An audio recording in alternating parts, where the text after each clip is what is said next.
કૌરવો તો કરે ના, પણ એ સમય કૌરવો ભેળો રહેવા વાળો એક કારણ સાહેબ સાધુ સંતો આયા ને કીધું હતું કે મારે હરિહર કરવું છે, અહીંયા મળશે, કારણ કે હું તો સોનાનું દાન કરું છું. દિવસ ઉગે ને સવાશેર સોનાનું દાન કરું છું. સોનું જોતું લઈ જાઓ. તે સાધુ કે મારે સોનાની ભૂખ ન હોય, અમારે તો અન્ન જોઈએ છે. તો કે અહીંયા નહીં, પણ હોમે પાંડવ યજ્ઞ કર્યો છે, તમે ત્યોજો. અને સાધુ સંતો ત્યોજ અને હરિહર કર્યા, આનંદ થયો સાહેબ. સમય કાળે જ્યારે છૂટવાનો દેહ કર્ણમાં થયો ને, એ વખત એને યુદ્ધના મેદાનમાં એના રથનું પૈડ્યું રેતમાં ફસાઈ ગયું છે. અત્યારના ખાડા ખડિયા જે રોડ ઉપર છે એ કોઈ આજકાલના નહીં હોય, કોઈ સરકારે એ તો એ વખતે પૈડ્યું ખાડામાં ફસવાનું હતું. અને અત્યારે તમે ખાડા હોય નહીં કહેતા કે આ સરકારે એમ કર્યું. સરકાર બિચારી શું કરે? તમે જ લાવો છો ને તમે સરકાર છો. તમે જાગૃત ન રહો તો એવું કરે. એ વખતનો ફસાવાનો વારો એમ કર્ણનો રસ ફસાણો સાહેબ, બોણ વાગ્યો, કર્ણનો દેહ છૂટ્યો છે. સ્વર્ગની અંદર જ્યારે પરમાત્મા જોડે બધા બેઠા છે ને હરિહર કરવા માટે, બધાને જેમ જેનું જે આવ્યું હતું, જો આપણે જેવું વાયુ હોય એવું આવે, કરેલું હોય વાઢેલા પાથરા નથી આડા આવતા એવું. એમ કર્ણને હોમે હોનાની થાળી, હોનાના બિસ્કિટ બધું ખાવાનું હોનાનું આવી ગયું. હે પ્રભુ, આનાથી ભૂખ ચો ભાગે? ગમે એટલું ખાવું તો મારે ખાવું તો અનાજ પડે ને. કે તાણે જેને જેવું કર્યું હોય એવું મળે ભાઈ. હાથે સો સાથે. કે કોઈને 5 ઓગળીનું પૂન કરેલું, તે 5 ઓગળીઓ આ 4 જ છે.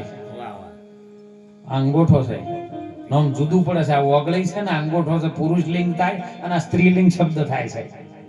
પણ 4 ઓગળી આવી અને 5મી તમારી અંદર ભીતર પ્રગટે છે. દયા, દયા નામની ઓગળી જો તમારી અંદર ભીતર પ્રગટ થાય ને કે ભાઈ જમાડો. અને સાહેબ કર્ણને જમાડવા માટે કીધું ઓગળીનું પૂન કરેલું કે હા?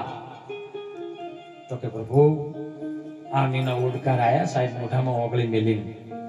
સમય બન્યો પ્રભુ એક વાર તો અમને ફરી પાછો માનવના અવતાર આલ. ભગવાન સાહેબ તમારી ઈચ્છા છે. હે માનવ વિશ્વાસ કરી લે, સમય બનીને સમજાવું છું. આ દુનિયામાં ઈચ્છાથી મારી અવતાર ધરીને હું આવું છું. જો સંત કદી જન્મ લઈને ના આવે પ્રવીણભાઈ, એ અવતાર લઈને આવે. જેમ રામદેવ પીર અવતાર ધારણ કરીને આયા, કૃષ્ણ અવતાર ધારણ કરીને આયા, રામ અવતાર ધારણ કરીને આયા, એમ સંતોએ અવતાર ધારણ કરીને આવે એની ઈચ્છા થઈ. અને કર્ણનો બીજો દેહ સાહેબ આપણે બધા ઇતિહાસ દ્રષ્ટાંતો કથાઓમાં વાપર્યું છે કે શેઠ સકાળચાનો અવતાર. અને એનો દીકરો કેલૈયો, અને કેલૈયાને હોમે જો પરમાત્મા આઈને બેઠો છે, જમવા માટે વિનંતી કરી છે કે મને જમવાવું હોય તો હું તો ઘોરી બાવો છું, આવી રીતનો જમાડવો હોય જમાડો, ના કે હું તો આ હેડ્યો મેલ્યાઓ પાછો. અને સાહેબ કેલૈયા પાસે ભગવાન એક સ્વરૂપમાં જ્ઞાન કીધું કે તું ઘેર ન જાતો. કેમ કે તારા મા બાપા જ નક્કી કરીને બેઠા છે, તને આજ વધેરીને સાધુ આયા છે એને જમાડવા છે. સાધુ એમ કે છે કે મારે મોણસનો મોજ જોવે. હું એમ કહું છું ગુરુ મહારાજે હાલ એમ કહે છે કે મારે મોણસનો મોજ જોવે. ગુરુ મહારાજ તમારી પાસે પહેલા જો એટલે શું માગે કે ભાઈ આ તન છે ને એ તું મને આપી દે. તન છે એ મોસનું બનેલું છે. બોલો મોસનું એમ જોવે છે કે નહીં જોતું? એનો ખોરાક ખાવા વાળા છે કે નહીં?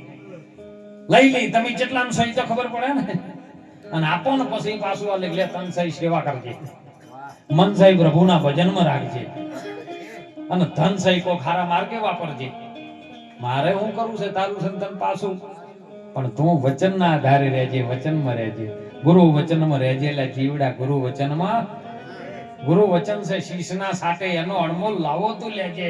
એ જીવડા તો ગુરુ વચનમાં. અને પરમાત્માએ કીધું તું ઘેર ન જાતો ને તાર મા બાપા નક્કી કરીને બેઠા છે, તને વધે રીન ખવડાવી દેવાના છે.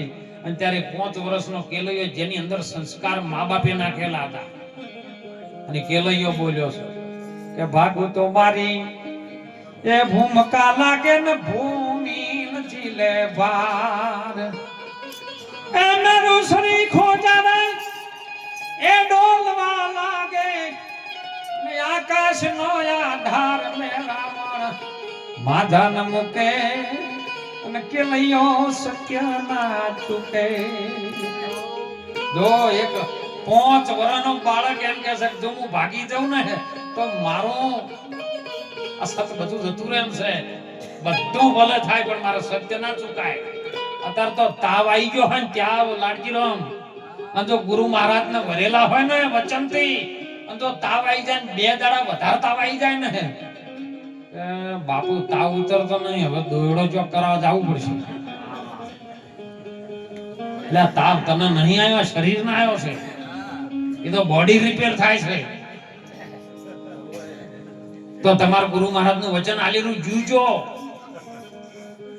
એ ગુરુ પર વિશ્વાસ રાખો, વચનમાં વિશ્વાસ રાખો. અરે બોલે સિદ્ધરામ દે આ તો હાથો ભણે. ભગવાન રામદેવ પીર બોલ્યા છે જુગો પેલા તો જેક જોગી પ્રેમ બુંદ જેની પાસ, વાસુકીના ઘેર હલીલા રાણી જીલે ધર્મ નિજ હાર.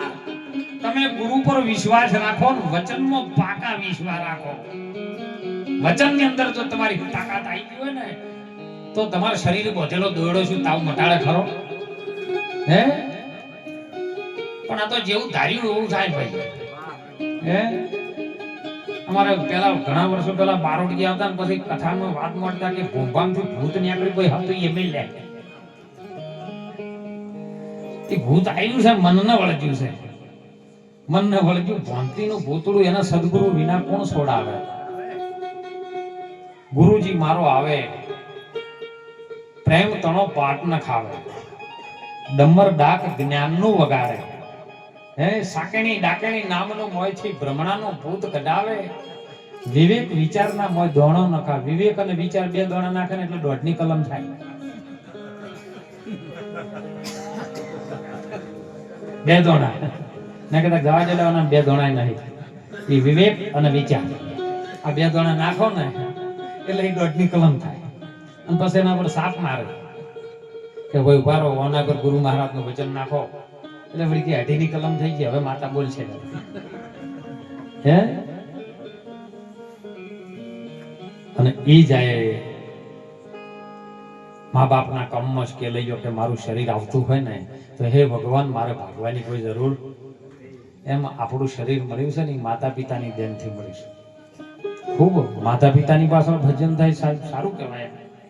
એટલે મા બાપનો જે પણ ઘડપણમાં જેમને તમારા રૂપિયા પૈસાની કોઈ જરૂર નથી, હું તો વિનંતી કરું હાથ જોડે, એમને તમારા ધન રૂપિયા ગાડી દોલત કોઈ જોતું નથી. પણ માતા પિતા ઘરડા વૃદ્ધ હોય ને તો એમની પાસે બેસીને એક ઘડીવાર માટે 10 મિનિટ સવારે નોકરી ધંધે બચત જજો ના નથી, પણ મા બાપને પૂછજો બાપા તમે રાજી છો ને, શરીર સારું છે ને, આનંદ છે ને, કોઈ જરૂર હોય તો કહેજો હું લેતા આવું. અને જો એની અંદરથી અવાજ નીકળે કે જા બેટા તારું કલ્યાણ થાય તો વિશ્વમાં તમે ચોય પગે પડવા ચોય ન જતા. તાણે લોકમાં એવી કોઈ શક્તિ નથી કે મા બાપના આશીર્વાદને ક્રોસ કરી શકે. અને જો એને તરસોડી અને કદાચ એથી નીકળ્યા, માને ટાટો રોટલો ન આલો, એને હારો હાડલો ના લઈ આલો, અને એથી અંબાજી મોટી ધજા હોનાની થેરી વાળી લઈને તો શું કરવાનું કહો? એ અંબાજીમાં કોઈ આજકાલ ન છે, એ તો અનાદિકાળની શક્તિઓ છે સાહેબ. એમને ખબર છે એ તો તમારા બધા મોણહાથી કંટાળીને ડુંગરમ જતી રહી.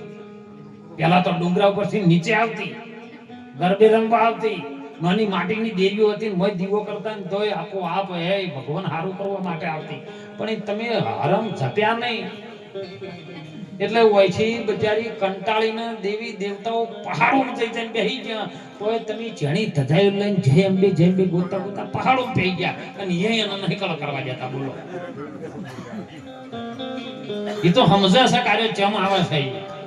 અને એ જઈને તમે કોઈ દાડો, હું તો કહું રણુજા જોઈએ, ભગવાનને હાથ જોડી પરમાત્માને પ્રાર્થના કરીને કોઈ દાડો એવું કીધું કે મારે હું જીરું વાયું છે, 2 મણ મારે ઓછું થાય ચાલશે પણ મારે પાડોશી 4 મણ વધારે કરજો. બોલો, હાથ જોડીને કોઈને કીધું કો મને ના, એ તો પાડોશીનું જીરું છે, કાળિયો આવે સારું. આ મોયથી ભાવ છે ને એ બહુ કાઢી નાખજો. તમે છોડી દો કૂડ ને કપટ મારા વીરા, વાતો કરે દાડા. બસ તમારા હગા ભાઈનું જો તમને સારું કોસ્ટ ન આવડતું હોય ને તો ભજન ન કરતા, હું તો એમ કહું, બે નો બગાડતા. હે નીતિ ઉઠી સવારે વહેલા ઠંડા પાણીએ નાય, હગા ભાઈનું હારું જોવન અંગમાં લાગે લાય, આવી ભક્તિ કરવા છીએ શું થાય. એટલે ખૂબ સેવા કરજો, માતા પિતાની આજ્ઞામાં રહેજો. અને માતા પિતાને પણ કહું છું, ખૂબ વિનંતી કરું છું સાહેબ, કે તમે તમારા બાળકોને સારો સંસ્કાર આપજો. ભજન રૂપી જે ભેટ મળે છે ને, આવા સંતો પાસે મળે છે ને, એ કોઈક સત્સંગ રૂપી ધન તમારા બાળકોને પીરસજો કે બેટા આપણાથી વડીલો છે, હે આપણાથી આવું ન થાય, એવી તમે એને શિક્ષણ આપજો. દીકરા દીકરીઓને ખૂબ ભણાવજો, વ્યસનથી ખૂબ દૂર રાખજો સાહેબ. આવું મેં એક દાડો સત્સંગમાં કીધું, વ્યસનથી તમે દૂર થઈ જાજો. મહિના પછી ગામમાં જો ને એટલે બે ડોહા બેઠેલા, 10 બાય 10 ની 2 રૂમો બનાવેલી, અસલ આલી શાનમ એસી ચાલુ. બાપુ બેહો, બેઠા ને મોથી ધુમાડો નીકળવાનું ચાલુ થયું. રત્નાજી એટલે મારું મોટું આટલામાં કોઈ બીડી પીતું નહીં, તો છે ને ના ધુમાડો 10 બાય 10 ની રૂમમાં નીકળ્યો ચોથી. કે બાપુ મહિના પહેલા તમે સત્સંગમાં કીધું હતું કે વ્યસનથી દૂર રહેજો, કે અમે દૂર થઈ ગયા. પણ બાપા ધુમાડો નીકળે છે કે બીજી રૂમમાં છે ને હોકો પડ્યો છે, અને અહીંયાથી પાઇપ લોબી કરીને હું આટલે બેઠો છું, વ્યસનથી દૂર છું. જો હવે એનું કોણ સમજાવે? એ મૂર્ખને બોધ ન લાગે, એને સંત ભલે ને સમજાવે. એ સંત ભલે ને સમજાવે, એને 4 વેદ વંચાવે. મૂર્ખને બોધ ન લાગે, એને સંત ભલે સમજાવે. માટે ખૂબ સાહેબ માતા પિતાની સેવા કરજો, સંતોના વચન ઉપર બહુ વિશ્વાસ રાખજો. સંતોને તમારી પાસે કોઈ મૂડી કે રૂપિયા પૈસા ગીરાક મળી નથી જોતું સાહેબ. એ તો તમે આલો ને તો સારા માર્ગે સેવાના કામમાં વાપરી દેવા માટે સંતો બેઠા છે સાહેબ. પણ સંતો જ્યારે તમારા વગણે આવે ને એવું ન કે ખબર પડવી જોઈએ આપણા કે સંતો અમારા પાસેથી આટલું બધું લઈ જાય છે.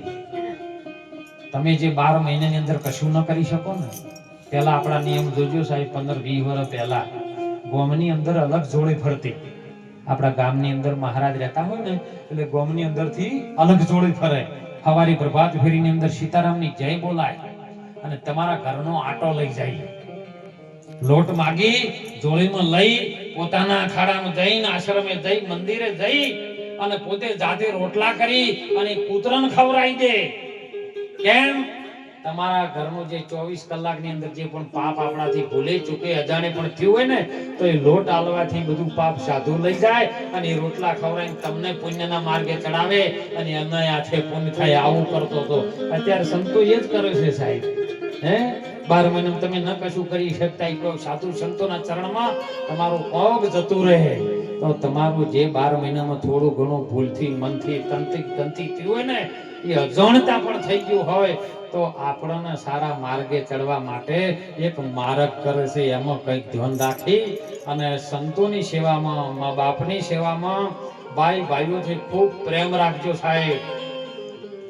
તો તમને તકલીફ પડશે, દુઃખ પડશે ને, તો સદારામ બાપા આપણા કહેતા કે તમે પાડોશીથી કદી ખોટું કરશો નહીં. તમારા પાડોશીથી કોઈ ના બગાડતા. તમે મોડા છો ને હા ના થાય ને, તમારા ઘરવાળા કદાચ દીકરા દીકરીઓ બહાર નોકરી પર હોય ને, તો બાજુમાં પાડોશીથી તમારે ભલે વેર રહ્યું, પણ એ રહ્યો બહાર જઈને ગામમાં રાડ પાડે, જબર હવે જો પડ્યા છે મોટા થાય, આ તો બચેવા નહીં, પડી ગયા છે હેઠા મૂળ નહીં. એટલે પેલી વાત જાહેર કરીને અને બીજા ગામના આવીને તમને ચોક લઈ જાય દવાખાને. એટલે પાડોશી સાવું કરે, સારા કામમાં તમને લઈ જાય. એટલે પાડોશીથી ભાઈઓથી કદાચ બગાડતા નહીં. વ્યસનથી સાહેબ દૂર રહેજો.